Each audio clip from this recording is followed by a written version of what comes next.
আমাদের 10টা অঞ্চলে 64টা জেলায় 300 আসনের মোট ভোটার সংখ্যা হচ্ছে, আপনারা জানেন যে 12,61,201, 12,61,61,201।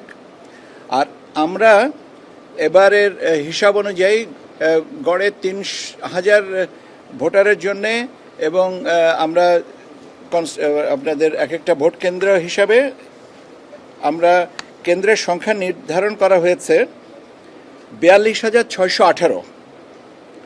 42,618টা ভোট কেন্দ্র করার কথা বলা হয়েছে। এর মধ্যে পুরুষ এবং মহিলা ভোটারের কক্ষের সংখ্যা হিসাব করা হয়েছে। আপনারা জানেন যে আমরা এই আনুপাতিক হারটা প্রত্যেকটা কেন্দ্রে 600 ভোটারের জন্য একটা কক্ষ পুরুষ ভোটার এবং মহিলা 500 ভোটারের জন্য একটা কক্ষ, এই হিসাবে আমাদেরকে পুরুষ কক্ষের সংখ্যা ধরা হয়েছে 1,14,939।